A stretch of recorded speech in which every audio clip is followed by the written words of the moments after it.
Hello friends, मैं हूं Prince और स्वागत करता हूं आपका मैग्नेट ब्रेन्स में। तो हम बेसिकली क्लास 10th में मैथमेटिक्स का अपना first chapter real number discuss कर रहे थे, जहां पे लास्ट लेक्चर हमारे लिए बहुत ज्यादा इंपॉर्टेंट था, क्योंकि वहां पे मैंने आपको प्राइम फैक्टराइजेशन के सारे कंसेप्ट क्लियर किए।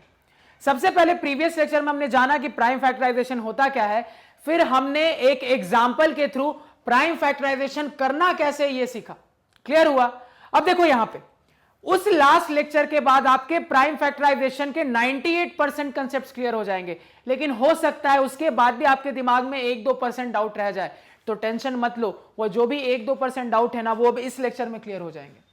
यहां पे जैसे ही हम प्राइम फैक्टराइजेशन पे 1-2 एग्जांपल और देखेंगे ना, तो आपके प्राइम फैक्टराइजेशन के सारे डाउट्स बिल्कुल क्रिस्टल क्लियर हो जाएंगे। यानी ये 2 लेक्चर अगर आप ध्यान से देख लेते हो तो आपका प्राइम फैक्टराइजेशन बिल्कुल तरीके से कंप्लीट हो जाएगा। अब देखो, प्राइम फैक्टराइजेशन को ढंग से सीखना बहुत जरूरी है, क्योंकि जैसे जैसे मैं आगे जाऊंगा तो मैं आपको आगे बताऊंगा कि हमारे रियल नंबर में बहुत से ऐसे वैरायटी ऑफ सवाल बनते हैं जहां पे किसी ना किसी तरीके से मुझे प्राइम फैक्टराइजेशन के कंसेप्ट को यूज करना पड़ता है। तो इसी वजह से हमें प्राइम फैक्टराइजेशन को क्लियर करना बहुत जरूरी है अच्छे से। अब देखो, तो प्राइम फैक्टराइजेशन का लास्ट लेक्चर में बहुत हद तक बहुत कुछ समझ चुके हैं और हमने एक एग्जांपल भी देख लिया था। अब कुछ और एग्जाम्पल के साथ अपने कंसेप्ट को और स्ट्रॉन्ग करते हैं। तो यहां पे बोर्ड पे फोकस रखना, क्योंकि इस लेक्चर में आपके बचे कुछ सारे डाउट्स में क्लियर कर दूंगा जो भी लास्ट लेक्चर से आए होंगे, क्योंकि लास्ट लेक्चर में अब उतना टाइम नहीं बचा था कि मैं आपको बहुत सारी चीजें बता दूं। तो वो सारी चीज अब यहां पे हम डिस्कस करेंगे, तो ध्यान से सुनते जाना। तो सर, लास्ट लेक्चर में हमने 105 का प्राइम फैक्टराइजेशन कर लिया था, तो अब यहां पे 462 का करके देखते हैं। अब ध्यान से सुनते जाना मेरी हर एक बात, क्योंकि बहुत इंपॉर्टेंट होने वाली है। मैंने आपको क्या सिखाया था कि सर, किसी भी नंबर का जब हम प्राइम फैक्टराइजेशन करते हैं तो क्या करते हैं, किस तरीके का टेबुलर फॉर्म बनाते हैं, और उसके बाद अपने दिमाग में हम प्राइम नंबर का सीक्वेंस ध्यान में रखते हैं। हमारे प्राइम नंबर का सीक्वेंस क्या है, तो वो सीक्वेंस है 2, फिर आता है 3, फिर आता है 5, फिर आता है 7, फिर आता है 11, फिर आता है 13 एंड सो ऑन। तो हमें पता है सर कि मेरा प्राइम नंबर का सीक्वेंस इस तरीके से 2 से शुरू होता है, और ये मेरी सीक्वेंस है। अब मैंने आपको याद करो क्या सिखाया था। मैंने आपको कहा था कि आपको अपने गिवन नंबर की डिविजिबिलिटी उस प्राइम नंबर के सीक्वेंस में एक एक करके चेक करनी है, और यह देखना है कि किस सीक्वेंस के प्राइम नंबर से यह नंबर कंप्लीटली डिविजिबल है। तो कहानी स्टार्ट कहां से करते हैं सर, तो अपने सीक्वेंस के सबसे पहले प्राइम नंबर से कहानी स्टार्ट करते हैं। तो सीक्वेंस का सबसे पहला प्राइम नंबर मुझे पता है सर 2 होता है, तो यानी कि अपने गिवन नंबर की डिविजिबिलिटी हम 2 से चेक करेंगे। तो मुझे दिख रहा है सर कि मेरा गिवन नंबर एक इवन नंबर है, तो अगर इवन नंबर है तो 2 से कंप्लीटली डिविजिबल होगा, यानी कि सर मेरा गिवन नंबर 2 से कंप्लीटली डिविजिबल है। अब आगे क्या करते हैं सर, आगे बहुत सिंपल फंडा है।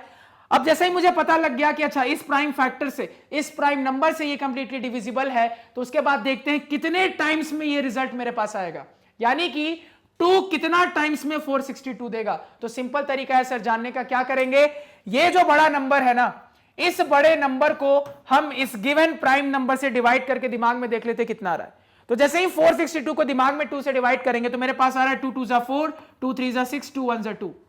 तो यहां से मुझे क्लियर कट पता लग रहा है कि 231 टाइम्स जा 462 होगा, यानी कि जिसकी मुझे दरकार थी वो निकल के आ गया। कैसे निकल के आया सर, कुछ नहीं करना है। जैसे ही आपको पता लग जाए कि किस प्राइम नंबर से ये कंप्लीटली डिविजिबल है, तो तुरंत क्या करो, उस प्राइम नंबर को उससे कंप्लीटली डिवाइड करके देख लो क्या रिजल्ट आ रहा है, वही रिजल्ट उसके नीचे डायरेक्टली लिख देना।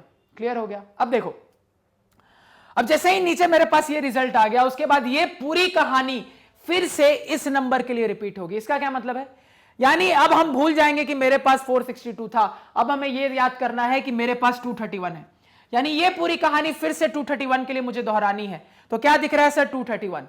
फिर से अपने सीक्वेंस को स्टार्ट करते हैं। तो क्या 231 2 से कंप्लीटली डिविजिबल होगा, तो आपका जवाब होगा सर नहीं। क्यों? क्योंकि 231 एक ऑड नंबर है, और ऑड नंबर कभी भी 2 से कंप्लीटली डिविजिबल नहीं हो सकता। तो अब हम अपने सीक्वेंस के अगले प्राइम नंबर को देखेंगे। तो मेरे सीक्वेंस का अगला प्राइम नंबर है 3। तो क्या करेंगे सर, अपने गिवन नंबर की डिविजिबिलिटी हम 3 से चेक करेंगे। तो क्लियरली दिख रहा है सर, यहां पे अगर मैं सम ऑफ डिजिट्स करूं, तो सम ऑफ डिजिट्स करूंगा तो 2 + 3 + 1 आ जाएगा, जो कि 6 आ रहा है, यानी कि मेरा रिजल्ट 3 से कंप्लीटली डिविजिबल है। मतलब गिवन नंबर भी 3 से कंप्लीटली डिविजिबल होगा, यानी कि सर 231 3 से कंप्लीटली डिविजिबल है।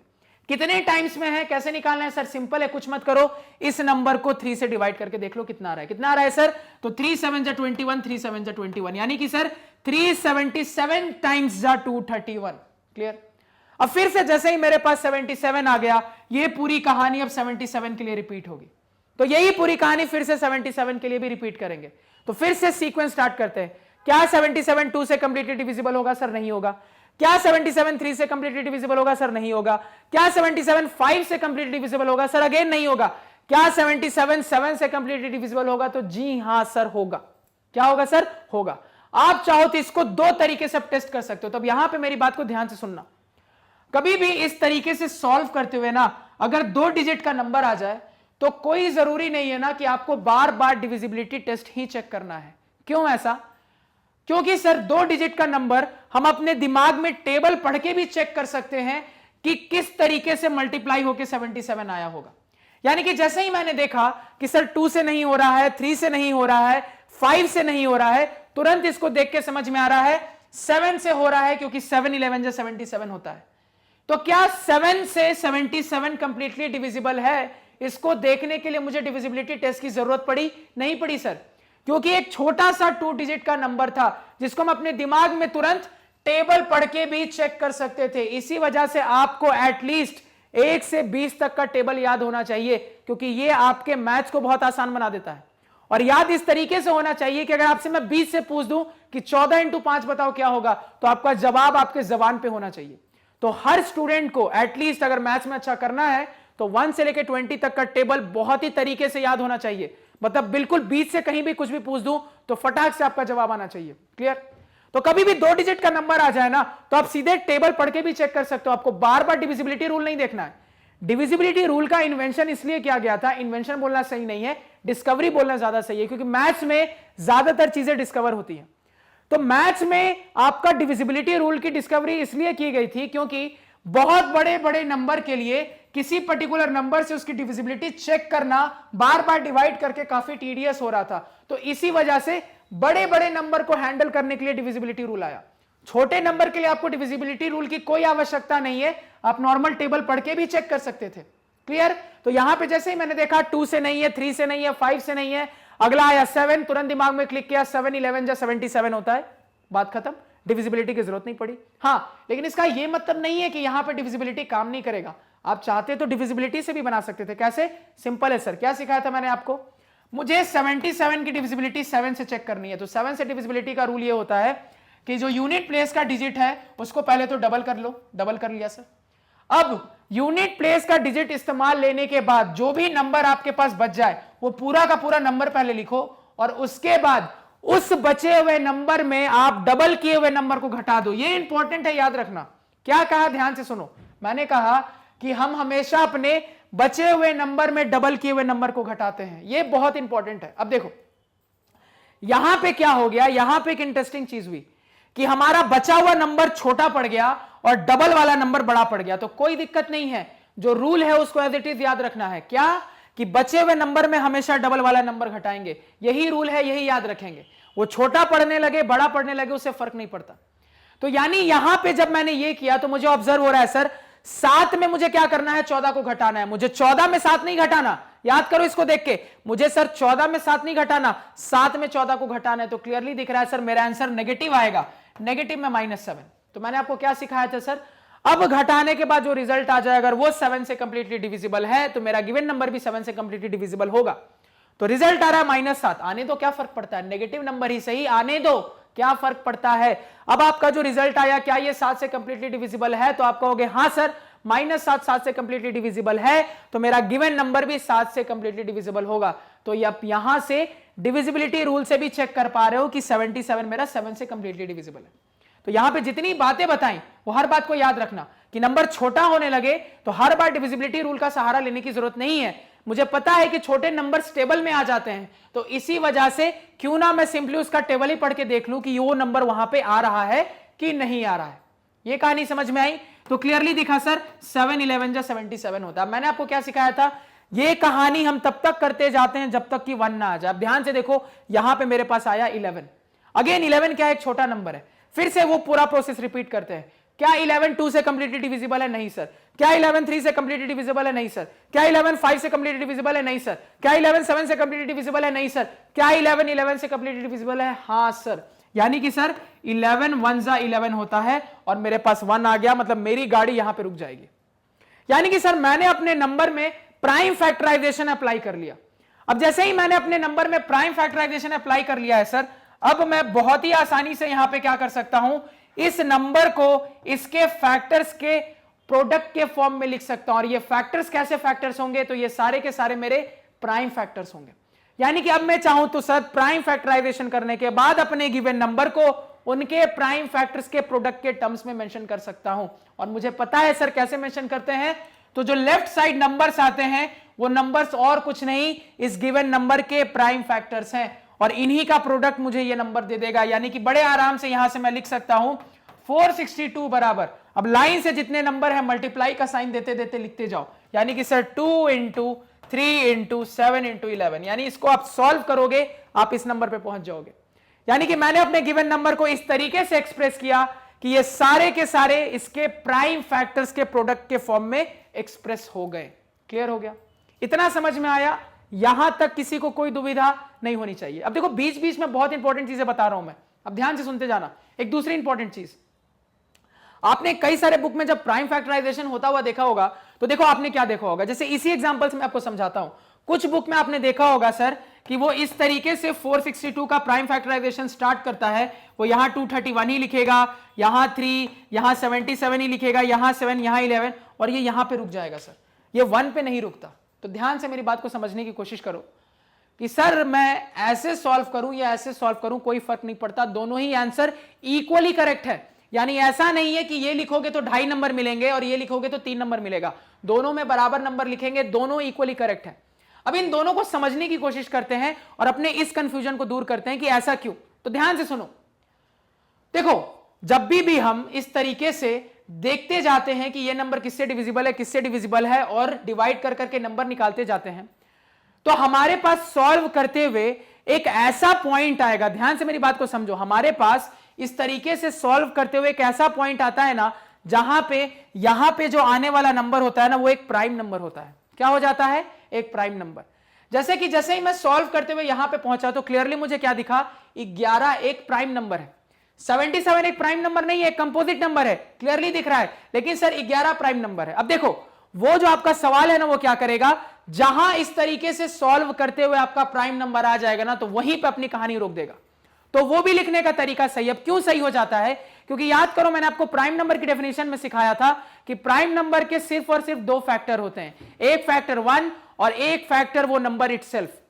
अब आप जो डिवीजन चेक करते हो वो हमेशा प्राइम नंबर से करते हो, तो खुद सोचो कि ओरिजिनली प्राइम नंबर आ रहा है तो यहां 1 तो लिख नहीं सकते, मतलब प्राइम नंबर ही लिखना है, यानी कि वही ओरिजिनल प्राइम नंबर उसको कंप्लीटली डिवाइड करेगा। तो ऑब्वियस ही बात है सर, अगर यहां पे प्राइम नंबर आ रहा है तो वही प्राइम नंबर उसको कंप्लीटली 1 टाइम्स में डिवाइड करेगा। इसी वजह से मैं आपको कहता था कि जैसे ही यहां पे 1 आने लगे अपनी कहानी वहीं पे रोक देंगे।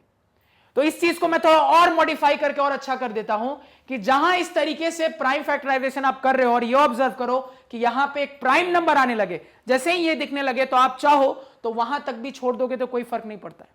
तो अगर वहां तक छोड़ोगे तो फिर आपको क्या ध्यान रखना है कि जब मैं अपने गिवन नंबर को प्राइम फैक्टर के प्रोडक्ट के टर्म्स में एक्सप्रेस करूंगा, तो उस कंडीशन में जब मैंने छोड़ दिया तो फिर मुझे ये सारे के सारे नंबर लिखने पड़ेंगे। मतलब अब ऐसा नहीं होगा कि यहीं तक लिखूंगा, यहां पे भी मुझे पहुंचना पड़ेगा। तो चूंकि मैंने प्राइम नंबर पे अपनी कहानी छोड़ दी है तो मुझे इस नंबर को भी इंक्लूड करना पड़ेगा यहां पे। तो ये याद रखना, यानी कि सर अगर ऐसे करते हुए बनाएंगे तो ये लास्ट वाला प्राइम नंबर भी साथ में मल्टीप्लाई में लेके चलेंगे। लेकिन सर अगर हम इस तरीके से बनाएंगे कि लास्ट में 1 आ जाए तो फिर इधर का कोई झंझट ही नहीं है, लेफ्ट साइड जितने टर्म है सबको मल्टीप्लाई साइन के साथ लिख देना है। इसलिए मैं अपने स्टूडेंट्स को सजेस्ट करता हूं कि आप ये याद रखना, वो नहीं। क्लियर हो गया? कंफ्यूजन से दूर रहेंगे, ये याद रखेंगे, वो नहीं याद रखेंगे। सिंपल, तब तक चलते जाएंगे जब तक कि 1 ना आ जाए, कहानी खत्म। ये क्लियर हुआ? अगेन एक दूसरा डाउट जो कि बहुत स्टूडेंट को सताता है, 2 डाउट क्लियर कर दिया। अब देखो एक और डाउट क्लियर करता हूं, ध्यान से मेरी बात सुनना।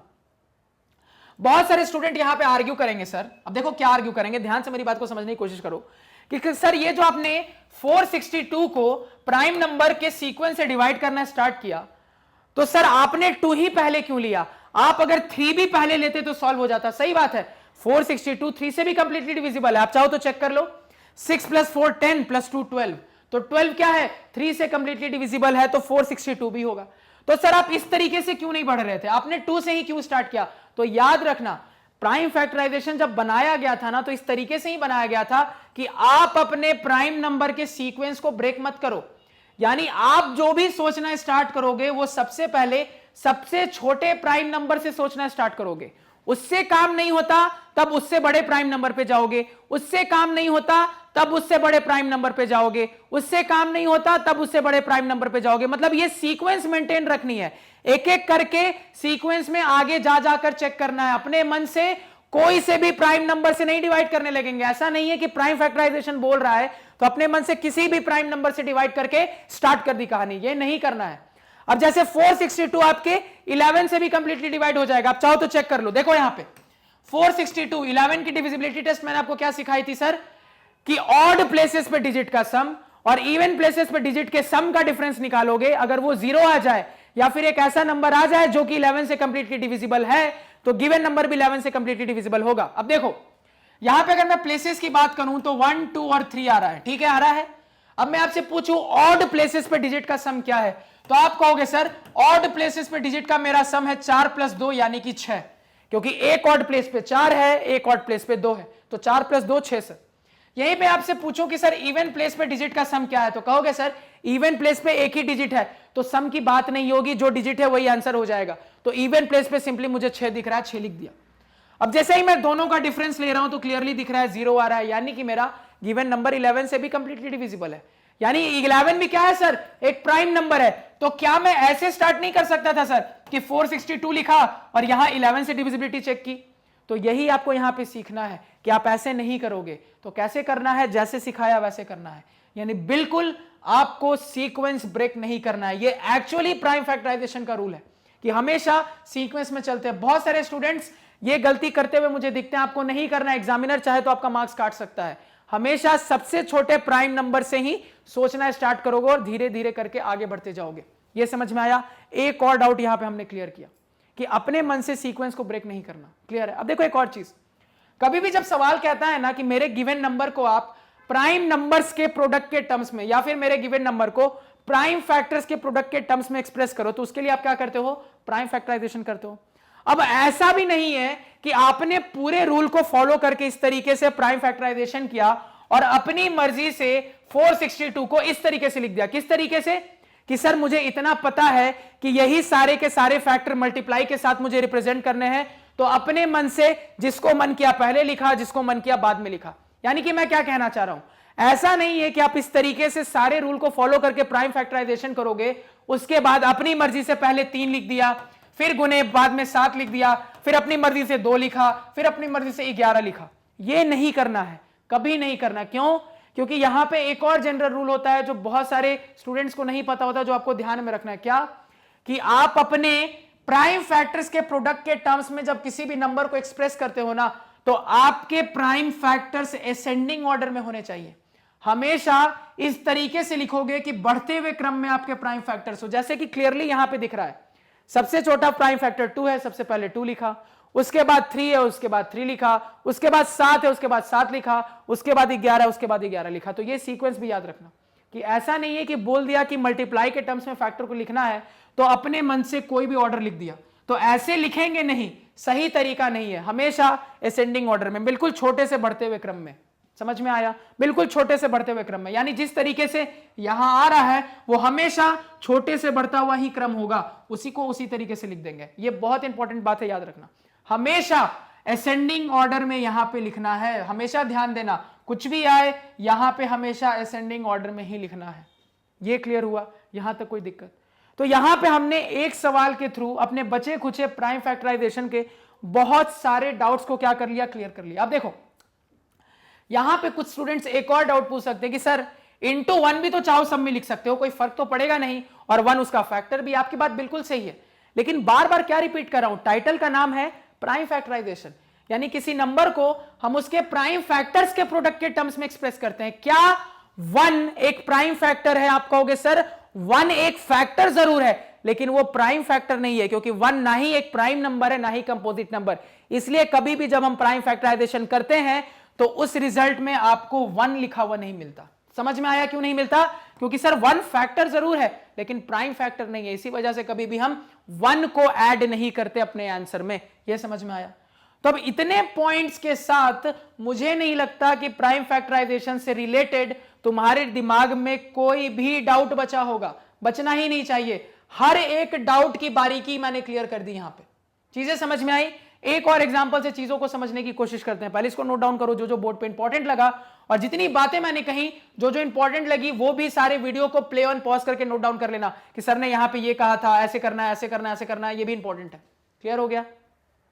अब आ जाओ नेक्स्ट सवाल पे। एक और सवाल के थ्रू अपने कंसेप्ट को और अच्छे से क्लियर करके फाइनली इस चैप्टर को यहीं पे क्लोज कर देंगे। चैप्टर को क्लोज करने का मतलब इस टॉपिक को यहीं पे खत्म कर देंगे, क्योंकि अब हम परफेक्ट हो चुके होंगे। अब हमारे पास है 791। अब देखो अगेन सर नंबर हमारे सामने है प्राइम फैक्टराइजेशन से, इसके फैक्टर्स पहले देखते हैं आ क्या रहे हैं। तो सर 791 है, तो हमें पता है कि मुझे अपने प्राइम नंबर के सीक्वेंस की जरूरत पड़ेगी, वो सीक्वेंस हमने लिख दिया। अब हम क्या करते हैं सर, तो बहुत अच्छे से पता है, अब हम यहां पर एक एक करके चेक करने की कोशिश करते हैं कि किस प्राइम नंबर से ये कंप्लीटली डिविजिबल है अपने सीक्वेंस में। तो सीक्वेंस में सबसे पहले आता है 2, तो सबसे पहले 2 से इस बड़े नंबर की डिविजिबिलिटी को चेक करेंगे। तो क्लियरली दिख रहा है सर एक ऑड नंबर है तो 2 से कंप्लीटली डिविजिबल नहीं होगा। उसके बाद आता है 3। अब जैसे ही 3 को देखा, 3 से डिविजिबिलिटी चेक करने की कोशिश की, तो दिमाग में 3 की डिविजिबिलिटी मुझे पता है, सम ऑफ द डिजिट करके देखा, तो सम ऑफ द डिजिट करेंगे तो 9 + 7 + 1, 9 + 7 16 + 1 17 आ रहा है सर। 17 क्या 3 से कंप्लीटली डिविजिबल है? नहीं है सर। तो अगर रिजल्ट अब मेरा 3 से कंप्लीटली डिविजिबल नहीं है तो गिवन नंबर भी मेरा 3 से कंप्लीटली डिविजिबल नहीं होगा। तो सर 3 से भी ये कंप्लीटली डिविजिबल नहीं है। क्या 5 से होगा? सवाल ही नहीं उठता। क्यों सर?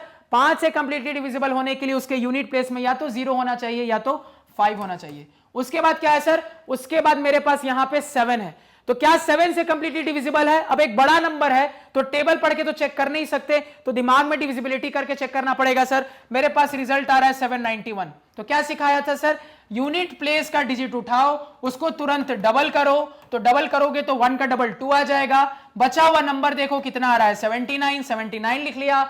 अब इस बचे हुए नंबर में डबल किया हुआ नंबर घटा देते हैं, घटाने के बाद देखते हैं क्या रिजल्ट आ रहा है। अगर वो रिजल्ट 7 से कंप्लीटली डिविजिबल होगा तो गिवन नंबर भी मेरा 7 से कंप्लीटली डिविजिबल होगा। और क्लियरली दिख रहा है मेरा रिजल्ट आ रहा है 77, जो कि 7 से कंप्लीटली डिविजिबल है, तो मेरा गिवन नंबर भी 7 से कंप्लीटली डिविजिबल होगा। यानी कि सर अब तुरंत हम क्या करेंगे, मुझे पता लग गया है कि ये 7 से कंप्लीटली डिविजिबल है। अब क्या करते हैं सर, तो हमें पता है नेक्स्ट स्टेप लिखने के लिए हम ये देखते हैं कि 7 कितने टाइम्स में 791 देगा। उसके लिए कुछ नहीं करता हूं सर, इसको 7 से दिमाग में डिवाइड करके यहां पे रिजल्ट को लिख दूंगा। यानी कि सर इस नंबर को 7 से डिवाइड करूं तो 7 1 जा 7, 7 1 जा 7, 7 3 जा 21।